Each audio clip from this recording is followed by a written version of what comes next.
Welcome to Issues That Matter. I'm Cynthia Pooler. My name, my guest today is Scott Ritter, and Scott is going to be talking about his brand new book. Uh, but before we get started talking about his book, I'd like to speak a little bit about the debate last night. I wasn't shocked. I anticipated something like this, but if you saw clips from 4 years ago to how he was at the debate last night, you could see the steady deterioration. That was 4 years. And then I go back to the late 90s when you had that confrontation with him in Washington, and he was pretty sharp then. So over the years, his mental capacity has diminished quite substantially. And, I hear all kinds of stuff on the TV this morning. What's your take? I've called last night's display. I can't call it a debate because it wasn't a debate. It was a political assassination, and I think CNN set it up to be this case. I think CNN was working together with the Democratic Party to create a spectacle that put on display in a way that it couldn't be denied that this president is incapable of doing the job, not just being reelected, but he currently cannot do the job. This man is a threat to the United States of America. The man that you saw on the screen last night, I need to remind everybody, is a man in control of America's nuclear arsenal at a time when we are closer to nuclear war than ever before in the nuclear era. And he's the decision maker. He's incapable of any cognizant thought, and that was borne out. This is not a man who should be in any government. You wouldn't want him to be dog catcher, let alone president of the United States. He's a man who should be in a retirement home cared for by people because he's incapable of you know interacting with society in a meaningful fashion without putting himself at harm. Um, you saw this. I mean, I don't know how many people watched the viewing party after that when Jill, his wife, brought him forward and was Yeah. presenting. This was a man who was totally detached from reality. But we've seen this. We saw him at the G7. We've seen him. We're going to see him on display at the NATO summit. He's an embarrassment to the United States. He's a danger to the United States. He's a danger to the world. And the Democratic Party didn't know how to push him aside. This debate was unlike any other that's ever been done. It was held earlier. Um, it was done without a live audience. It was done, very controlled environment. Some people like myself thought that this would be an anti-Trump ambush, and in many ways it was. The questions were, of course, CNN questions, but I will say this about Jake Tapper and Dana Bash. They serve the role of political assassin very well. They asked the questions and then they sat back and let the candidates answer. Trump, you can pick on him all you want for the substance of his answers, and that's up to every American to do so. But there's no doubt that he was in control of his mind. There's no doubt about his cognitive capability. Donald Trump was Donald Trump. He was the Donald Trump we knew from 2020, the Donald Trump we knew from 2016. There's been no change whatsoever in who he is. So if you're voting for Donald Trump, you know who you're voting for. Joe Biden is there in name only. This was a disgraceful performance by Joe Biden, an embarrassing performance, a humiliating performance, a disaster for him politically, and a disgrace for America collectively. The world saw this. This isn't just about American voters seeing this. The world saw it, but there was no other option. The Democratic Party is in a panic because uh, he was going to, as the incumbent president, um, continue to be used by people. This isn't a decision that he's making. He's incapable of making decisions. I hope people understand that. The guilty person here is Jill Biden, the cheerleader that we saw last night. She is the one who controls him. She controls him physically as she moves him around, and she controls him emotionally. And she increasingly, I believe, has become, the person controlling what is purported to be his thoughts and his words. You know, when I was a firefighter here in Delmar, I drove the ambulance frequently, and we would often go to Delmar Place. It's been renamed, but it's a retirement home, and we would take the elderly to the hospital when they had emergencies. And oftentimes, the people we took were people who suffered from dementia and suffered from Alzheimer's. And I worked with them, talking to them, trying to get them up, get them dressed, get them moving, get them on the stretcher, um, to calm them down, etc. Um, the Joe Biden I saw last night looked like a dementia patient at Delmar Place, and should be treated as such. He shouldn't be treated as the guy. And I think now, if you saw the reaction of the CNN, who were very pro-democratic, very anti-Trump, if you saw the panel they put together, um, they basically said Joe has to go, and they say that the Democratic Party recognizes this. That's why I call what happened last night a political assassination. But it was an assassination that had to take place for the good of America. I'm not saying that I will support the candidate that the Democratic Party puts forward, if in fact they end up doing this.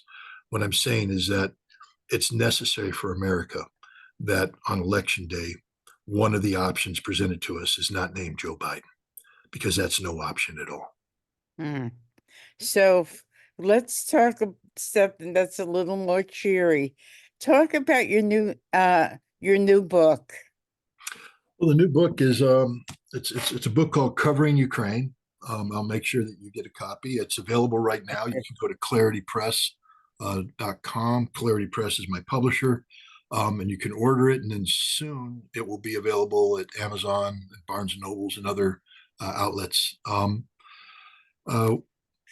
the genesis of this book was I was being pressured by Clarity Press, who's as they're right, they're the publisher. They're saying, "Hey, we need a new book out, and there's a lot of interest in you writing a Ukraine book."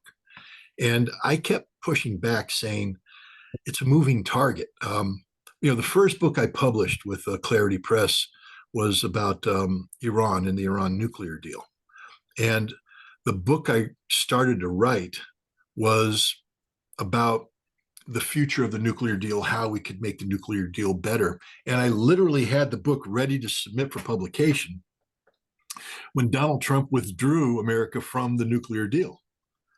And so the book became useless overnight. Literally, hundreds of pages of manuscript became useless overnight. I was like, we can't publish this book anymore. Thank God I didn't submit it a week earlier. And I then had to sit down and rewrite the book. Based upon this new reality. And so it became Deal Breaker, the story of Donald Trump and the end of the JCPOA, the Iran nuclear deal. Well, I'm proud of that book. That's an experience I never want to go through again, because I put like 5 months into writing this book, and then overnight it's gone. And then I had to, within a period of 2 months, rewrite the whole thing, which meant literally strapping myself to the desk, working. And it's just not a pleasant experience. And so when this request for the Ukraine book came in, I said, look, this is a moving target. To give you an example, the first iteration, they said, look, we'd like a book if you could get it to us in August so we can get it out in the fall of 2022. And I said, okay, I'll try that. And so I'm starting in August. I'm writing it, and then I'm looking at things. And I called up the editor, Diana Collier, and I said, no. I said, Diana, if I submit you a manuscript in August, something's going to happen in September that changes it, and the book will be useless. And I don't. She said, well, what could happen? I said, I don't know, but something's going to happen in September that will dramatically change everything. Well, she wasn't happy, but I didn't submit the manuscript. In September, the Ukrainians launched their counterattack based upon the billions of dollars that the United States gave them. And it changed everything. Russia mobilized, Russia did the referendum in the new territories, and the whole scenario changed. If I had written that book, we would have thrown it away. It's no good. And they've been pushing me to push this book, and I keep pushing back saying, no, this book's no good. But finally, they said, look, we really need you to get a Ukraine book out. And so I thought back on my own history of writing books. And one of the first books I did, it's actually the second book I did, was a collaboration with a journalist named William Rivers Pitt. Many of your viewers might be familiar with him. And he had called me up and he said, look, I'm under pressure. It's amazing, from the president, the publisher of Context Books, which was the publisher, to get a book out about Iraq. And so what I want to do is do an interview with you, an extensive interview, and then we'll take the interview and we'll turn it into a book. And I said, okay, I'll do that. So we did interviews over the course of the summer of 2002, and we got that book out, and it was a very successful book. I mean, it was actually one of the most successful books I've ever been involved in. We sold close to 200,000 copies here in the United States. It was published in 12 languages around the world. I did 5 international book tours. The book sold 500,000 copies around the world. I made no money off the book, of course, because after 9/11, Context Publishers went bankrupt and all the money we made was seized and used to pay off debts. But it was the most successful book in terms of book sales, the least successful book financially. But it doesn't matter. You don't write, I mean, you do write books for financial purposes, but the real purpose of the book is to get ideas out there.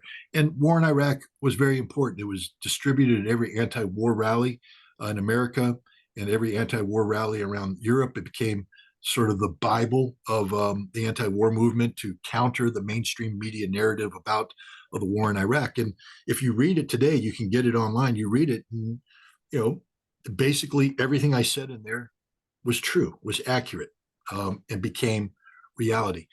And so I turned to Diane. I said, look, why don't we do an interview-based book?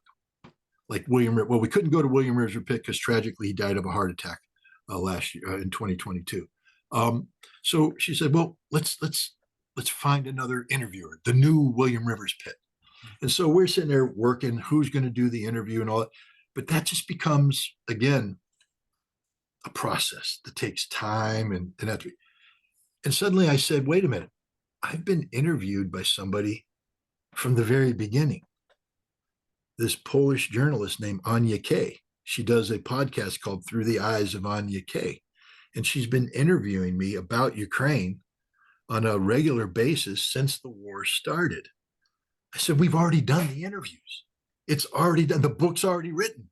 All we have to do is capture the interviews, put them down in writing, and we can do a book. And so Diana agreed. I called up Anya Kay and I said, would you be interested in doing it? She said, yes, of course. And so she went through and she picked out, at first, I think it was 12 interviews, and brought them together.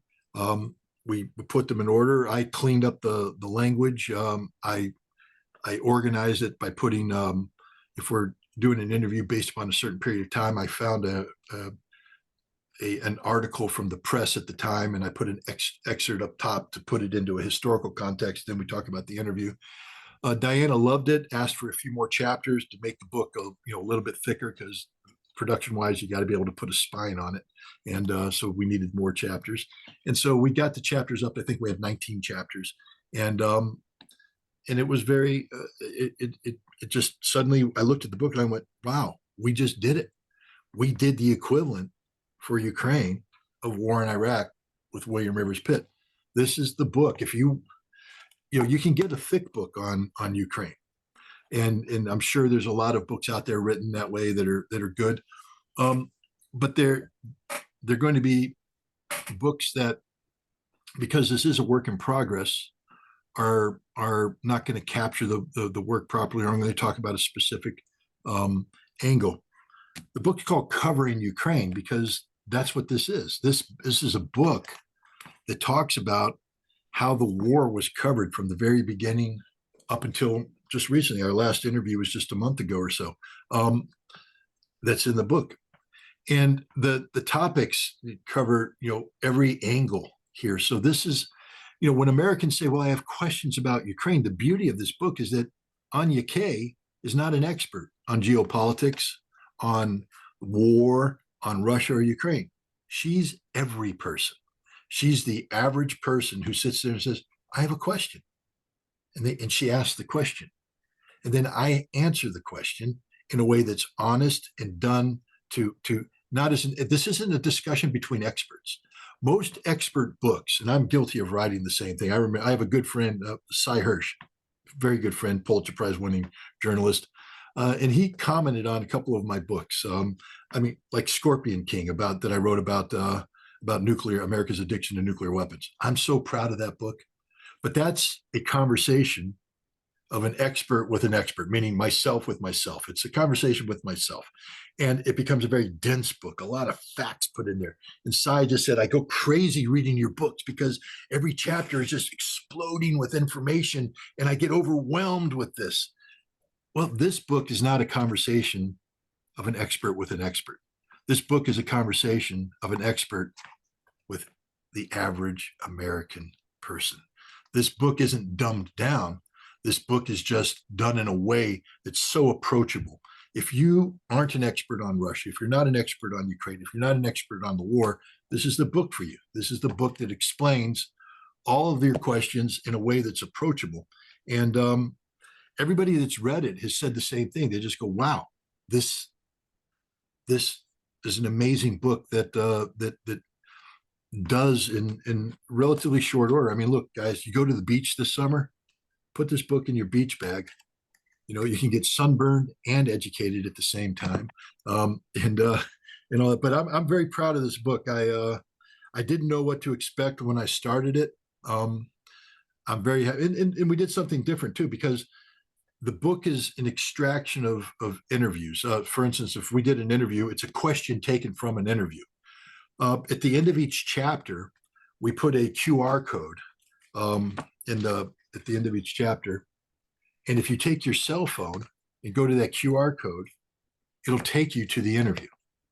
So you can read the chapter and then watch the interview. So it's a multimedia approach to covering this war, and it just works. Everybody who's done this, everybody's read this book and done this, said that not only is the written product perfect, but then the ability to see the overall interview, the whole interview, is likewise just a part of the illumination, because words are just words on a book. You read them, but then you see the emotion that's attached to the question and the answer, and it makes this book a much more expansive, product. And so I'm proud of the book, and I'm glad that it's out, and I hope people find it, useful in trying to navigate the multitude of complex questions that have emerged because of this conflict. You know, I I love doing interviews with you, and I love the response that I get. But basically, the media is not spinning it the way that you are. So for people hearing this who might pick up the book in the United States, they might not adhere to everything you say because they're listening to the mainstream media. How do you counter that? With the substance of the book. Um, Okay. how do you counter it? I don't need to counter it. It's countered. This book counters it. I can guarantee you with 100% certainty, unless you are an absolute propagandist who's already decided that the truth doesn't matter.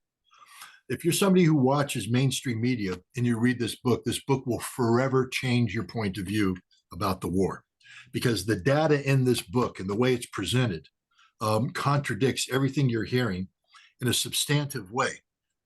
It's fact-based data.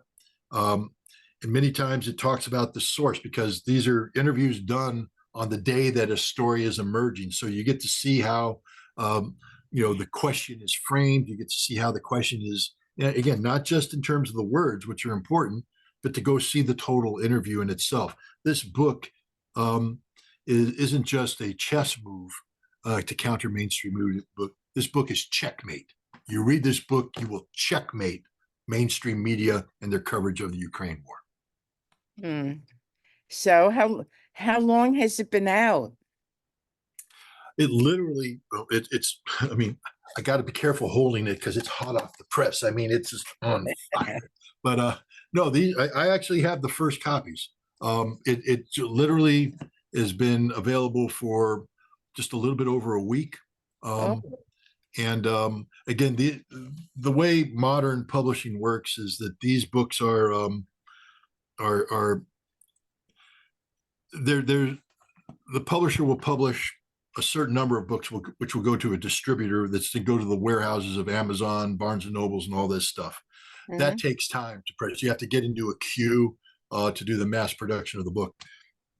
This book is print to order. So when you place an order at Clarity Press, it literally goes to the printer and the book gets printed, packaged, and sealed and sent to you.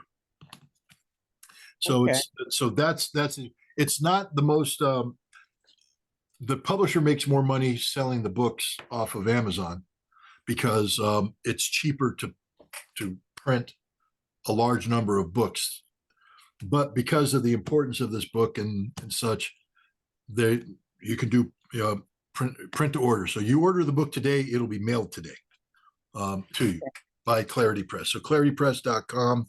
Go there, you'll find the Scott Ritter section and covering Ukraine. You order it, and it'll be sent. And there's a number of that you don't, I mean, if you read books like I do, you like to have the physical book, but there's an ebook available. There it comes. What I hope to do is we hope to bring Anya over to the United States to do a book tour, the two of us together. And if we do that, I'm going to talk to Clarity Press about us doing the audio book so that she reads the questions and I answer it. It'll be in our voices. And then there will be an audio book available as well. So what's going on with your trip to Russia? What's going on with your passport? Well, the U.S. government seized it. They have made no statements. What statement they have made indicates they've revoked it, so I don't have a passport. Um, but constitutionally, they can't deny me access to a passport, so I'm reapplying for a passport, and we'll see what happens there. They've provided no explanation. Um, the trip, obviously, I can't travel without a passport, so the trip's on hold. Um, the Russians have indicated they're ready, willing, and able to receive me at any time I want to go. There's other countries that want me to travel as well. I'm supposed to go to Switzerland in September. If I get the passport, I'll be able to do all those trips. I will get a passport. That's 100% guaranteed constitutionally, and I still believe in the Constitution.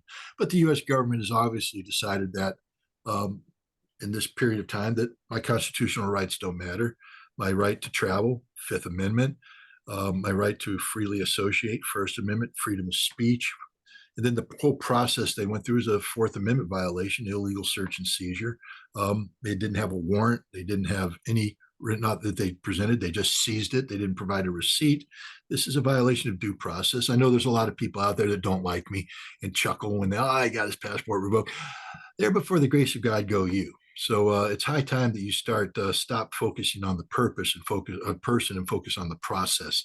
When we sit back and allow the U.S. government to behave this way against any one of us, that empowers them to behave this way against all of us. And that relates to what happened to Julian Assange too. Yes, he was freed, but in order to be freed, he was tortured for 5 years and compelled to plead guilty to a crime he didn't commit. And as a result, you, me, and everybody else can have the same thing happen if the U.S. government ever decides that they want to permanently shut us up. So people need to start focusing on that which defines us collectively, and that's the Constitution. And they need to start standing up and fighting for the rights that are enshrined in the Constitution. And in my case, my passport seizure is a gross violation of the First Amendment, the Fourth Amendment, and the Fifth Amendment. And it's not just a violation of my rights, it's a violation of your rights. Were you shocked? No, I'm not. Nothing the U.S. government does shocks me anymore. I was disappointed. I was Okay. disappointed that they did that. But you know, these are not these aren't good people. I'm not blaming the Customs and Border Protection people. They're just doing their job. Um, But I blame the people in the State Department that made this decision. I blame the Biden administration people that put pressure on the State Department to do this. And I'm heavily critical of those Americans who cheered this. I don't like you, you don't like me. That's okay.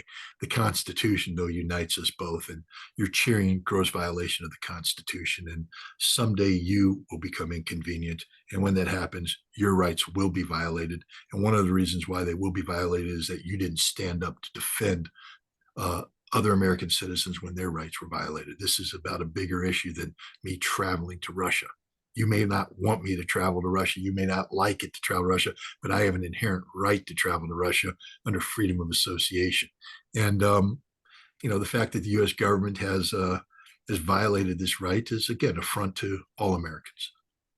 So, as of right now, because you're prohibited from international travel, that means your movie is on hold, right?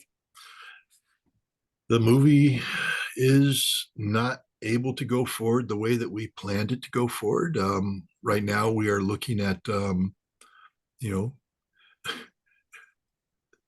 I come from a military background, and when I came to the Marine Corps, one of the things that we were trained in is the concept of maneuver warfare, and a key aspect of maneuver warfare is the art of the indirect approach, meaning that when the path that you thought you were going to be going down becomes blocked, how do you continue your mission?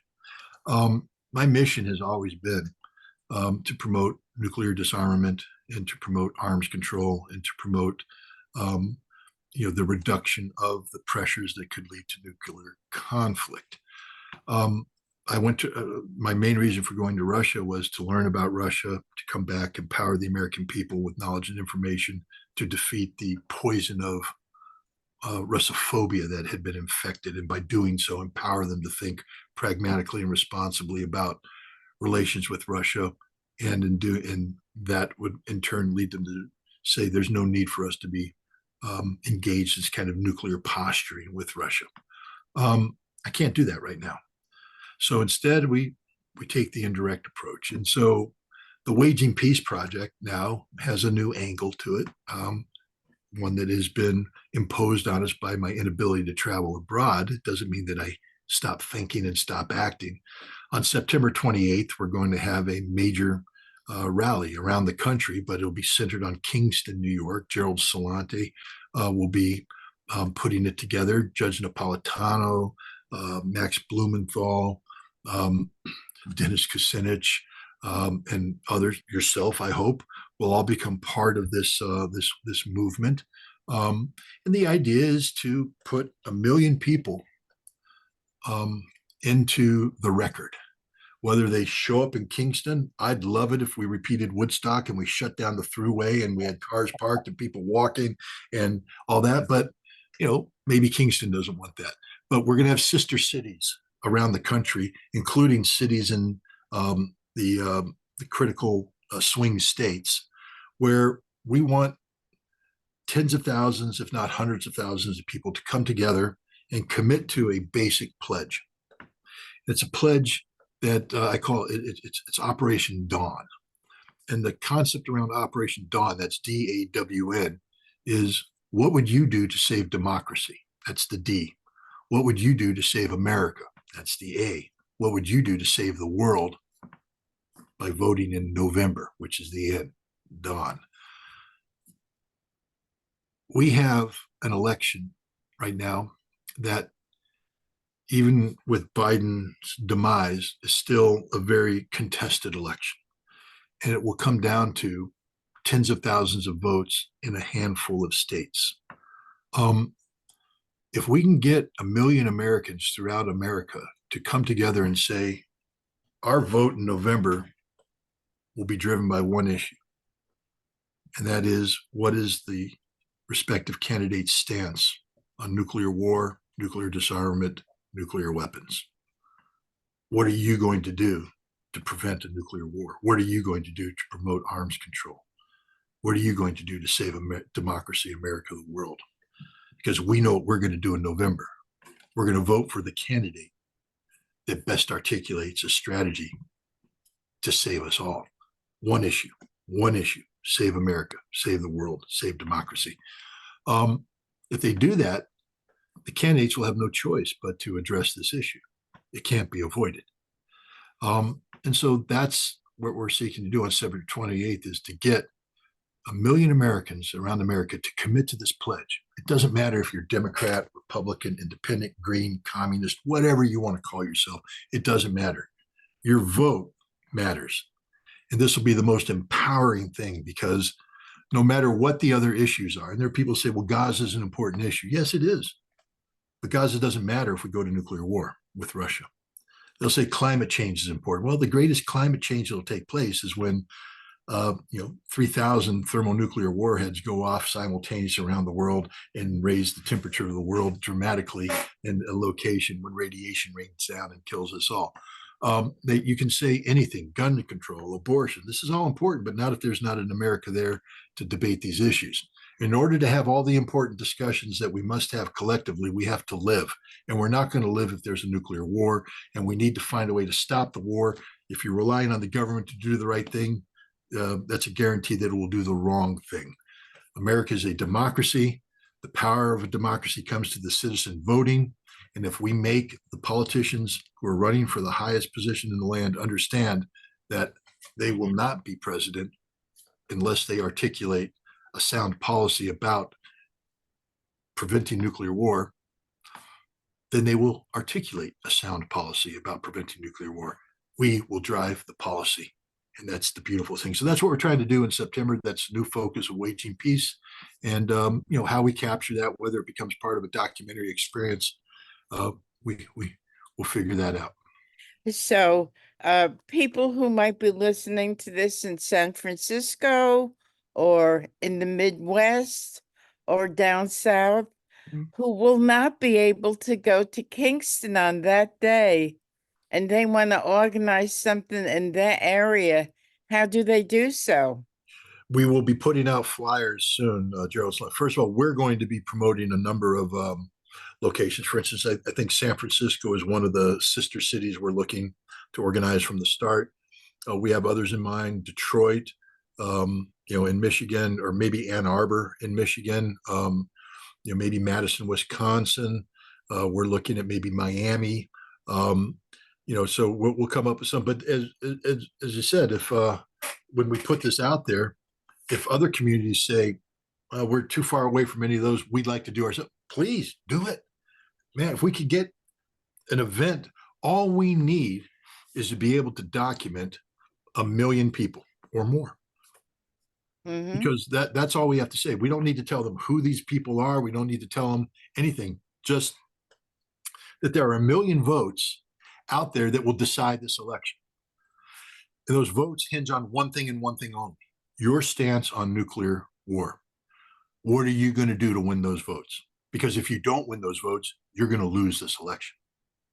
But if it comes down to Trump and Biden, I'm going to throw up my hands and say either one of them are not really that terrific that I want to spend a day and rally when they're not terrific candidates. Do you want to live, Cynthia? Of course I do. Then you better go to Kingston and spend a day rallying in support of stopping nuclear war. But, no offense, but we need 1 million people. If you want to opt out, that's your choice. You get to sit home. I'll find 1 million people that care, 1 million people that believe in saving America. And that's all I need. I need 1 million. Okay, I'm not saying I don't care. I'm saying that the two candidates who are running for president, I don't think they give a damn. They will. They want to win, Cynthia. They want to win. And they can't win without these 1 million votes. If we take 1 million votes out of the mix of people who say we're voting in November no matter what, we're going to vote in November. But we are only going to vote for the person that best articulates this. And if you don't get our vote and you lose, because this is an election that's going to be that close. Suddenly, Okay. these two bad candidates will have to do something to win that vote. And that's the goal. And if we don't do this, Cynthia, then why do we exist? Are you saying that we, the American people, should just quit? These are such No, horrible people. I quit. I'm not going to no, play this game anymore. No, no. take control of the situation. Take control. Empower yourself.